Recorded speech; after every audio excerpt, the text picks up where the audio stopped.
Ayan, so this webinar is hosted po by Cargo Boss Philippines. Ayan, so again, no, good afternoon po sa lahat and thank you so much sa lahat ng nag-join dito sa free webinar natin and I hope na meron po kayong matutunan. Okay, next.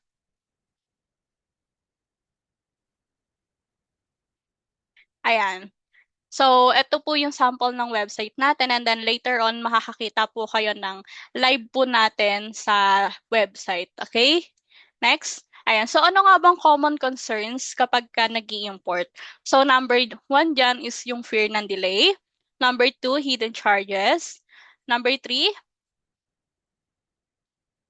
Number three is no shipment tracking, meaning hindi nyo natatrack yung shipment. Number four, complex custom process. Number five, unfamiliar with suppliers. And number six is risk ng damage ng goods.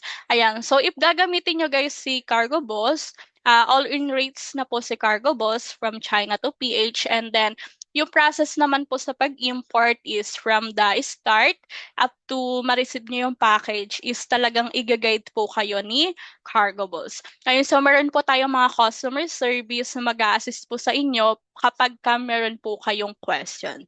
Okay, so ayun, ang babayaran nyo lang is shipment fee from China to PH and then included na po doon yung custom fees. Okay, pick up na lang po yung package kapag nasa Manila warehouse na po ito. Okay, so pwede rin po kayong mag-track ng shipment through our app or website or pwede rin po kayong mag-follow up sa aming FB page. Okay, next, ano nga bang benefits ng importing? Number one, syempre, you become the supplier. Number two, higher profit margins. Number three, compete with other businesses. Number four, full control over inventory. Number five, wider product selection. And number six, lowest cost, more savings. Okay, so meaning na to guys, kasi talagang magsusupply na po kayo from your location to other location dito sa PH.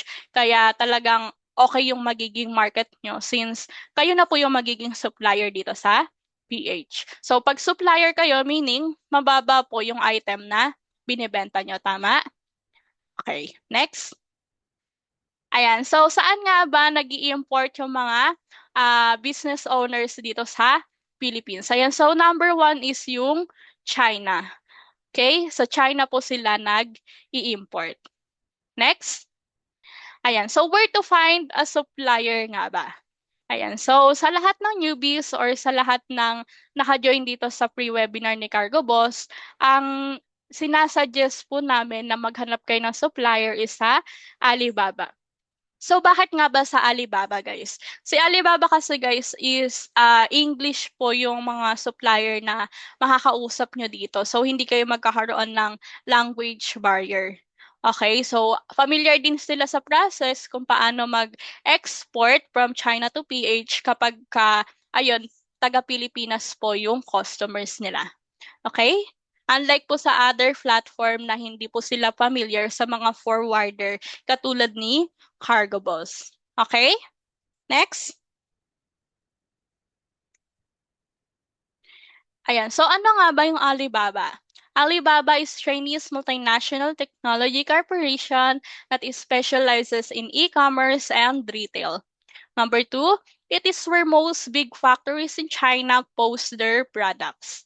Number three, it is similar to Shopee and Lazada except that the products that are listed comes from the main supplier or factories. So ayun guys, yung mga supplier natin sa China, dito po nagpo-post sa alibaba.com. Alright, so application siya, same lang ng Shopee and Lazada. Alright, next. Ayan, so how to choose trusted supplier naman sa alibaba.com. Ayan, so need nyo lang i-check itong mga badges na makikita sa company profile ni supplier. Ayan, so number one is yung gold supplier. Number two, verified supplier.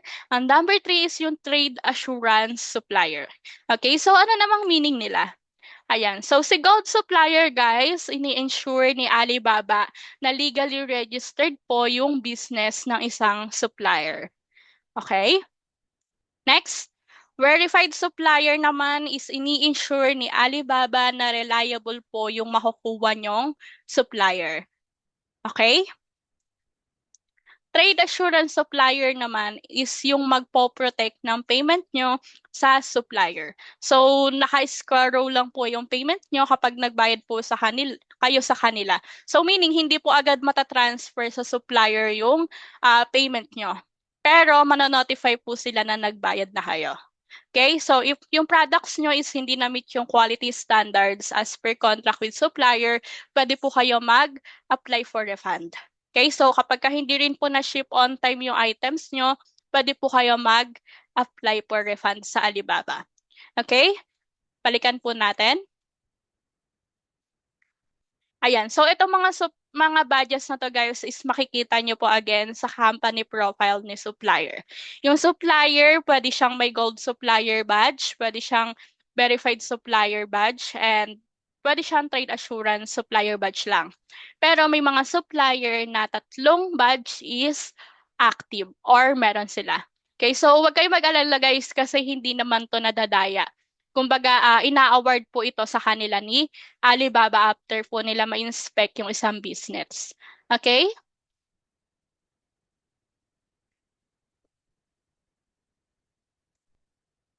Ayan, next. How to contact supplier in China or sa Alibaba.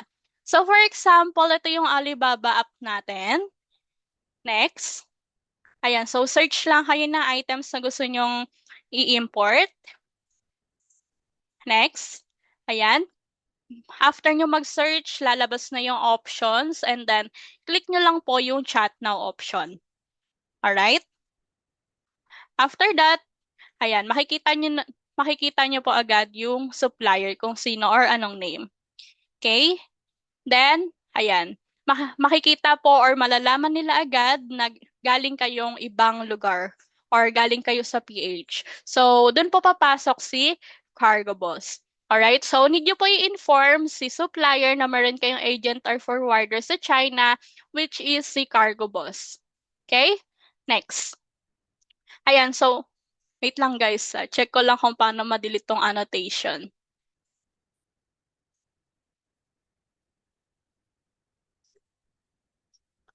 Wait lang guys Ayan, so para makita nyo na maayos. Ayan. Ayan. So, ayun po, i-send nyo po yung warehouse ni Cargo Ball sa supplier. Then, dun po nila ipapaship yung items kung saan po sila nearest. Okay? Next. Ayan. So, how to pay your supplier naman after nyo makipag-negotiate sa supplier. Ayan, so meron tayong 2 option. Number 1 is pay using debit or credit cards via Alibaba Trade Assurance. Or kapag trusted nyo na sa supplier, pwede po kayong mag-pay using telegraphic transfer or wire transfer or yung tinatawag po na pabayad service ni Cargo Boss. So again, no, Alibaba Trade Assurance para protected po yung payment nyo sa supplier. Okay? Ayan, so for example, no, nakapag-negotiate na kayo sa supplier, nag-decide na kayo na mag-order sa kanila, meron po silang i-send sa inyo na payment link, which is ito po yung sample. Ayan, so makikita nyo dito sa order ID na meron pong trade assurance badge, which is protected po yung payment nyo ng trade assurance. Okay? Next. Ayan. So, ano naman yung freight forwarding? So, freight forwarding is the process of bringing in your goods from the manufacturer to the customers or final point of destination. Ayan. So, kung dito sa local, meron tayong LBC, meron tayong JNT, meron tayong Southeast Cargo or Capex. Si Cargo Bus po, ganun din siya. Pero, China to PH po si Cargo Bus. Okay? Next. Ayun, so bakit nga ba si Cargo Boss? Ayun, so all-in rates na po tayo. Next, real-time po yung tracking po natin. And then, beginner-friendly po talaga si Cargo Boss. Okay, so costume and taxes included na po sa babayaran niya. Okay, ayan, so meron na po tayong over 200,000 na packages na na-deliver from China to PH. Okay, next. Ayan, so this is Cargo Boss Philippines. Ayan, 200,000 plus na po yung na-deliver natin. Marami na rin po tayong provinces na pinag-deliveran. And then, ang warehouse po natin is sa China is total of 6 warehouses, combined with China to Manila and then China to Cebu. Okay, so yung customer service din po ni Cargo Boss is available po 7 days. Okay, so meaning, meron pong mag-a-assist sa inyo anytime na meron po kayong concern. Okay? Next. Ayan. So, yung service ni Cargo Boss, service po natin via sea freight is 20 to 30 days. China to Manila and then China to Cebu. Air freight po natin is China to Manila warehouse only. Okay? Is 3 to 7 days. Okay? China warehousing natin sa China to Manila is Guangzhou, Shishi, Yiwu, and Fujian. Okay? And then, ayun, so custom clearance included na. And then, meron po tayong ina-offer na free delivery. Okay? Meron din po tayong ina-offer na pabayad service. So, again, no, pabayad service is sinasuggest lang po namin kapag trusted nyo na po si supplier or meron na po kayong multiple transactions with them. Okay? Next. Ayan. So, ito po yung shipping routes natin. China to Manila via sea, 20 to 30 days. Again, no, Fujian to Manila lang kapag air shipment. Okay? China to Cebu, Guangzhou and Yiwu to Cebu. Okay? 20 to 30 days. Ayan. So, sabihin ko na rin guys na itong warehouses natin na Guangzhou to Manila or Guangzhou to Cebu is magkaiba po sila ng location. So, kapag mag-book kayo, make sure po na tama yung masisend nyo na warehouse sa inyong mga supplier. Okay? Next. Ayan. So, ito naman po yung mga important things na kailangan nating i-ask sa supplier. So, number 1 is in total CBM. Number 2, total number of boxes. Number 3, total weight. And yung proforma invoice na EXW price ang quotation. Okay, so kapag meron na po kayo nito, pwede na namin kayo mabigyan ng estimated na shipping fee from China to PH. Okay? Next. Ayan, so paano nga ba nag-works yung process ni Cargo Boss? So number 1 is order muna kayo sa Alibaba, kaya mas okay if nagbabalak po pa lang kayo is meron na kayong items in mind. Okay, number 2, ship nyo po kay Cargo Boss or sa warehouse ni Cargo Boss. And then kapag ka nasa China warehouse na po namin siya, kami na po yung mag-ship papuntang PH warehouse. Okay, customs included na po doon. And then, kapag ready to pick up na po yung package, mag-message po kami sa inyo and then makaka-receive rin po kayo ng email update. Okay, super easy lang talaga mag-import through Cargo Boss. Okay? Ayan, so wait lang guys Delete lang ulit natin tong annotations. Ayan, so clear na. Next. Ayan, so etong video na to guys, yung pinanood natin kanina. Ayan, so real-time tracking. So from booking successful to package received at China warehouse, to in transit to Philippines, to in transit to custom status, and then kapag ready to pick up na yung package is makaka-receive kayo ng email update. Okay? Next. Ayan, so Cargo Boss versus DIY importing or yung kayo mismo yung magpapaship ng China to PH. Okay, sa import permit, si Cargo Boss na po yung bahala. So, hindi nyo na kailangan pa mag-registered para magkaroon ng import permit. Okay, ganon din sa custom brokerage, si Cargo Boss na yung bahala. So, hindi nyo na kailangan magbayad ng broker. Okay, ganon din sa custom clearance, included na po kay Cargo Boss. Okay? Taxes and duties included na po sa babayaran nyo from China to PH. Okay? Sa shipment tracking natin, real-time po yung shipment natin from China to PH. Okay? So overall guys, pwedeng-pwede kayong magpa-ship kay Cargo Boss kahit wala po kayong mga papers or importing permit. And then kami na po yung bahala sa lahat. Alright. Next. Ayan. So ito naman po yung rates natin. China to Manila, ang rate natin is 9,500 per CBM. Okay? China to Manila via air, ang rate naman natin is 550 per kg. Okay, next. China to Cebu via sea, ang rate po natin is 11,500 per CBM. Okay? Ayan. So, i-guide ko kayo guys sa website natin para mabigyan po kayo ng live na sample.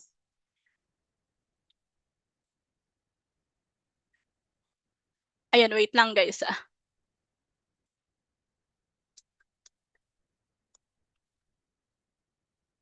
Ayan, so sa shipping rate calculator natin guys, wait lang i-confirm ko lang ulit. Kita niyo siya, no? Andito tayo sa website. Kita niyo po, no? Ayan, guys, pa-feedback lang ako kung kita niyo na nasa website tayo ngayon para live ko po. Ayan, okay, wait lang ha.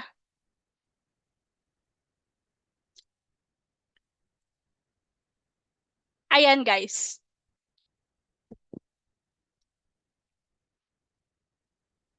Ayan, okay. Ayan, so for example, no, gusto nyo mag-check na estimated na shipping fee nyo from China to PH, pwede kayong pumunta sa website natin and then click nyo lang itong shipping rates calculator. Pili lang kayo kung anong service yung gamitin nyo. For example, China to Manila.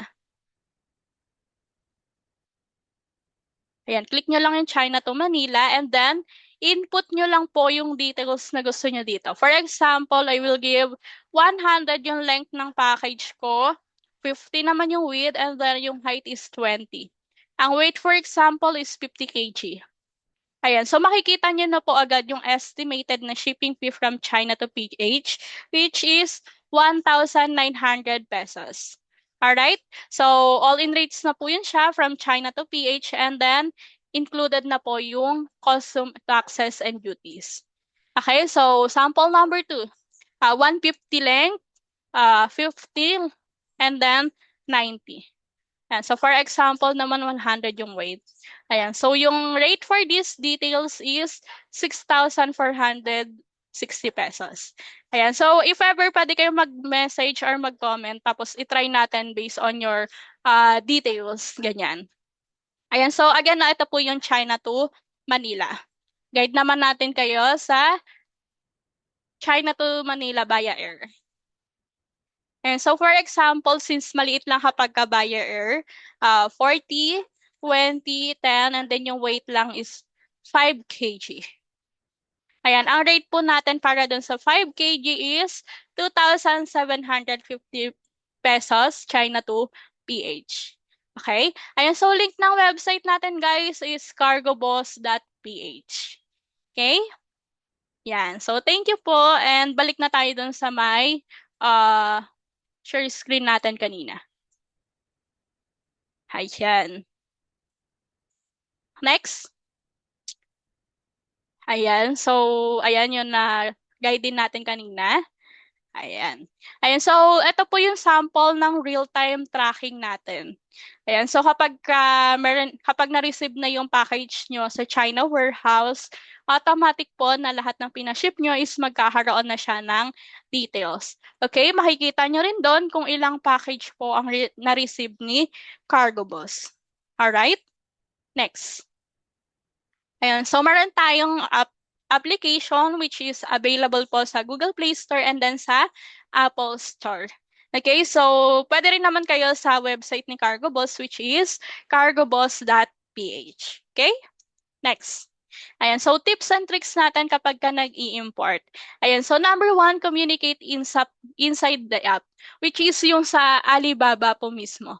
Okay, so para makikita rin kasi yun ng, or marireview ng Alibaba customer service kapag ka meron po kayong concern dun sa supplier.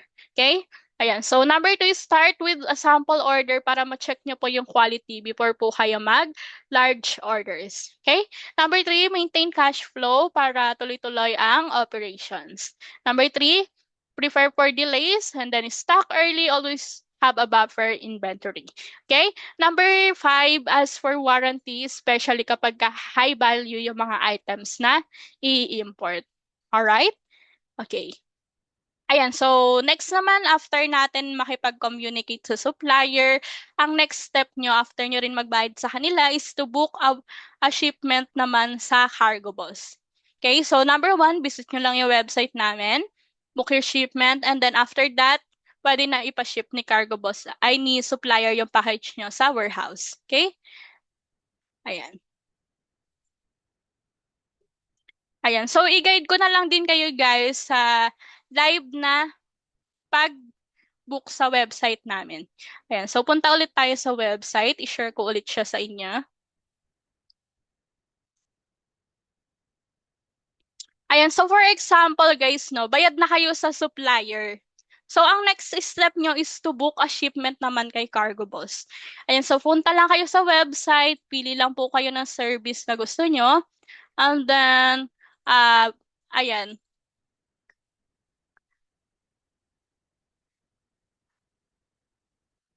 Ayan. So, fill up details.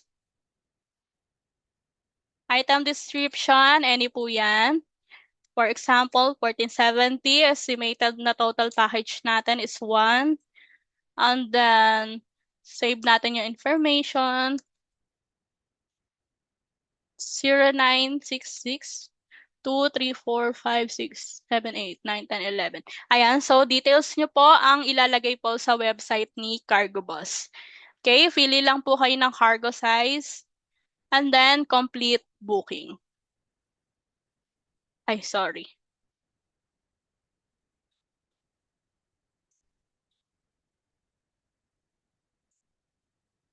Sobra pala, guys. Ayan, so complete booking.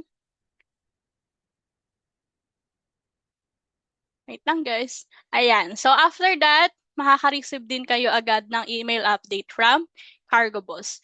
Okay? Check natin.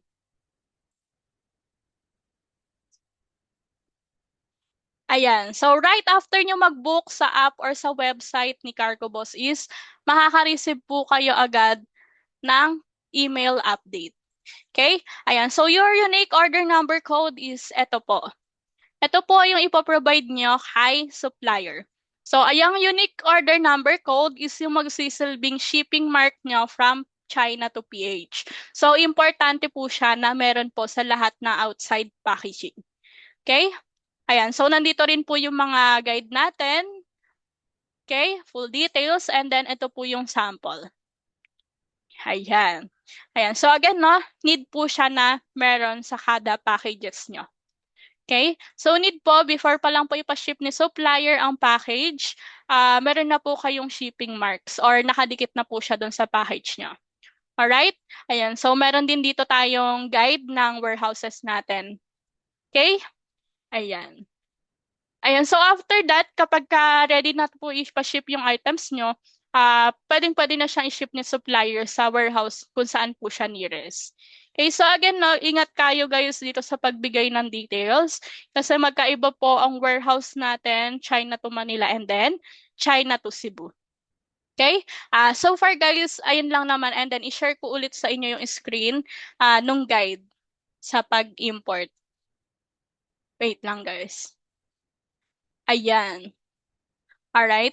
Ayan guys, kapag meron kayong questions for now, pwede na kayong mag-ask since tapos na rin naman tayo sa process natin. Okay? Ayan. So, tingin lang din ako ng other questions kanina. Address ng China warehouse. Sige, ipakita ko sa inyo guys dun sa email natin. Pero para sa full list guys, message lang kayo sa FB page po namin and then i-send po namin sa inyo yung full list. Pero ito po yung sample natin na warehouse, China to Manila route. Ayan, so for example, ito sa Guangzhou, ito sa Shishi, and then ito sa Yiwu. So again guys, para sa full address, message lang po kayo sa page. Okay? Next question po. Kung okay lang po makahingi ng recording. Ayan, so for today's webinar guys, wala tayong records. Pero meron naman tayong mga previous record na pwede nyong i-view. Ayan, and then again, kapag meron kayong question, pwede po naman po namin kayo i-guide. Ayan, so i-check din po ba ni Cargo Boss ang quality and condition ng items sa China before ship? At kung sakali po nagkaroon ng problem at meron man warranty pa na po process between Cargo Boss and supplier. Ayan, so for this guys, ang service po ni Cargo Boss sa China warehouse is receiving lang po ng packages. Ayan, so yung mga packaging details, ganyan. Yung pag-secure ng package is supplier's responsibility po. Okay? Ayan. So, kung paano po siya na-ship ng China warehouse, ganun din po namin siya i-ship sa PH. So, dito naman po sa problem yung sir, or if ever magka-problem, pwede po kayong apply for refund po dun sa Alibaba, especially kung meron pong warranty na napag-usapan between you and then supplier. Okay? Pwede rin po ba kayo makipag-communicate sa supplier for legit transaction? Ayun, so si Cargo Boss guys, hindi po.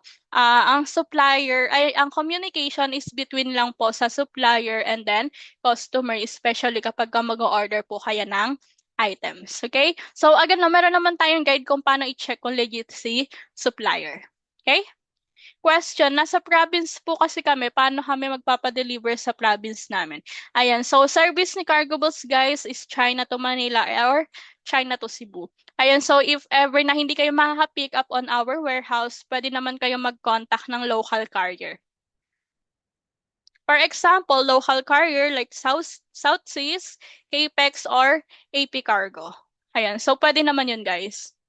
Next, most common issues regarding transit of goods supplier to your warehouse. Ayun, so nagkakaroon lang naman tayo guys ng mga problem kapag hindi maayos yung packaging ng supplier. Like for example, tawag nito, sensitive goods pero regular lang yung ginawang packaging ng supplier. Ganyan. So sa ganun lang naman nagkaka-problem guys kasi yung movement ng mga packages natin while is in transit is unavoidable. Okay? Kaya kapag nagpa-ship po kayo, make sure na maayos po yung packaging ng package. Okay? Can we give those China address to Alibaba supplier and maybe they will want to choose which is nearer to them po kaya.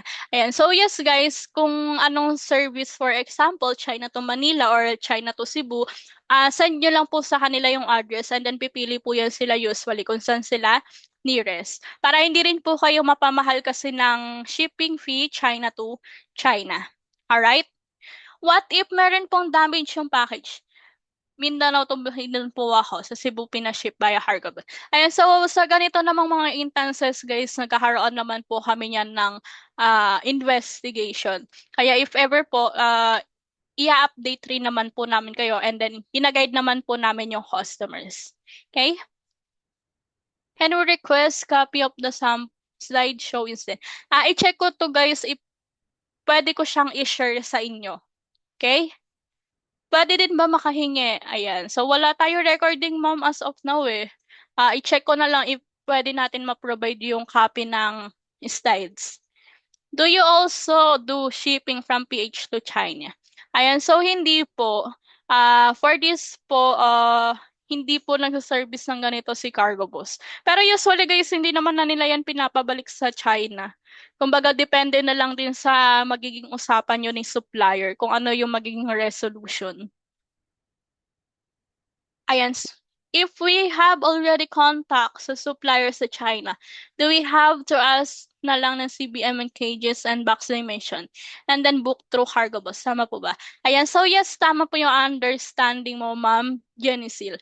Ayan. So para meron din kayong idea para kung magkano po yung shipping fee from China to PH. So need nyo i-provide sa amin yung CBM and then wait and then we will give you an estimated shipping fee. Okay? May we know the location in Manila warehouse or even the office? Ayan, so ang warehouse natin sa Manila is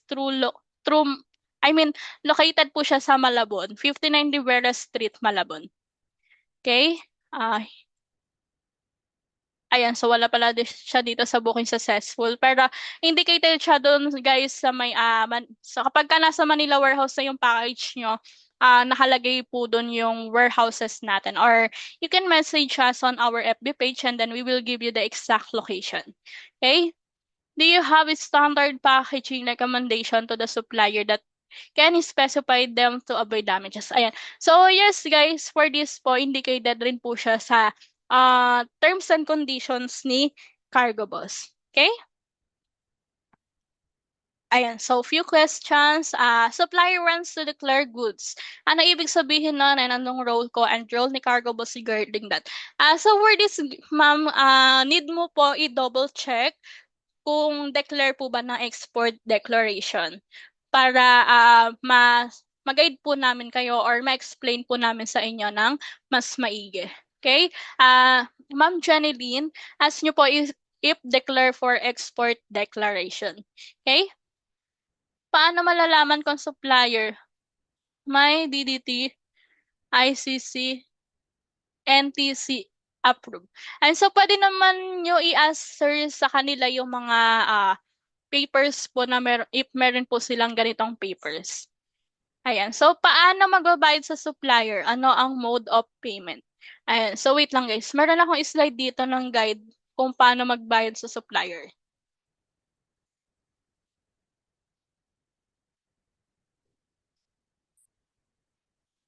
Ayun. So, you can pay your supplier via debit or credit cards. So, alam ko sa ngayon, meron na rin mga new mode of payments. Pwede na rin kayo mag-over the counter, ganyan, using DragonPay. Okay? I-follow nyo lang guys yung magiging guide ni DragonPay sa email. Okay? All China supplier knows Cargo Boss po ba?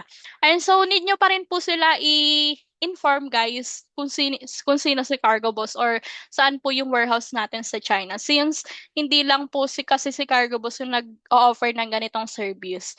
Okay, so need nyo po sila i-inform na si Cargo Boss po yung agent forwarder nyo sa China. Okay? Do you have MOQ for smartwatches? Ayan. So tayo guys, si Cargo Boss, wala naman po kaming MOQ. Pero yung mga supplier natin sa China, meron po silang MOQ. Okay? Pwedeng-pwede kami magpa-ship kahit small shipments lang. Kung i-deliver to province, pwede po kayo mag-arrange ng local carrier para less hassle na po sa part namin. Sa ngayon guys, may in-offer kaming ganito pero through AP Cargo. Pero hindi po lahat ng area is serviceable by AP Cargo. Ayan, so kaya much better pa rin po if kayo po yung mag-i-inquire sa mga local carrier para ma-check po kung serviceable po yung area nyo. Okay? Magkano po ang minimum capital? Ayan, so guys, hindi ko kayo masasagot sa minimum capital kasi depende siya guys sa item na gusto nyong i-import. Ayan, so may mga item na mababa lang yung capital pero may mga item din na mataas yung capital. So, it depends talaga guys sa gusto nyo pong i-import. Okay? And so, regardless kung pwede naman kayo mag-start ng maliit and then kapag dumadami na syempre yung orders, dun po kayo mag-order ng maramihan and then lalaki na rin po yung capital na ilalabas ninyo. Sa Bulacan, meron po ba kayong warehouse? Ayan, so wala ma'am. As of now, Malabon and then Cebu lang po tayo. Pero kapag 2 CBM and above, sakop naman po yung Bulacan sa pre-delivery. Okay? Pwede na rin po GCash payment. Ayan, yes po, dun sa may payment natin kay supplier, pwede na rin po yung GCash payment. Okay? Ayan, so thank you so much po. First time ko po mag-import, ang bilis mag-assist ni Cargo Boost. Thank you po. Yan, so thank you so much, sir. Ayan, so ayun no, kapag meron naman kayong question, open yung Cargo Boost 7 days in a week. Kung iba't ibang supplier ang bilhan, tapos isend sa warehouse ng Cargo Boss, pwede bang pagsama-samahin ng isang ship? Ayun, so sa ngayon guys, wala po tayong consolidation ng packages. Pero again, no, pwede naman kami mag-ship kahit small packages lang. And so again, 2 questions na lang siguro guys. And then kapag meron po kayong other questions pa or may hindi ako nasagot, message lang po kayo sa FB page namin which is Cargo Boss Philippines and then i-assist po namin kayo. Okay? Ay po, pwede makahingi ng copy ng restricted items. Ayan, kay Sir Carlo, message lang po sa page and then we will give you the list ng mga restricted items. Okay? Last one question. Is your prorated lesson based on weight or volume? Ayan, so yes po, yung prorated natin is nagbabase po siya sa weight or volume. So, depende po yung magiging rate natin sa total CBM and total weight ng package. Ayan, so yung 22.5 per kilo na tinutukoy mo, ma'am or Sir Charlie, is para po sa overweight packages. Okay? Ayan, so kaya importante po na kapag meron na kayong details, message kayo sa page namin para mabigyan po namin kayo na estimated shipping fee, and then doon nyo po ma-check or para magkaroon din kayo na estimated dun sa i-import nyo po mismo. Okay? Ayan, so list not restricted, message lang kayo sa page, guys. Ayan, so Crystal Kayak as of now po hindi pa po ina-allow ni Cargo Boss. Ayan, so I think last question ko na yun, guys, and then if ever meron po kayong questions, again is message lang kayo sa FB page ni Cargo Boss, which is Cargo Boss Philippines. Ayan, so I hope na meron kayong natutunan dito sa pre-webinar natin. And thank you so much po sa lahat ng mga nag-join dito sa pre-webinar.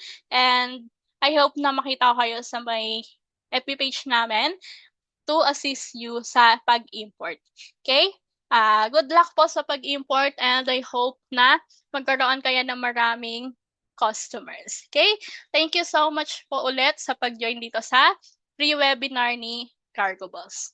Ayan, so happy weekend everyone!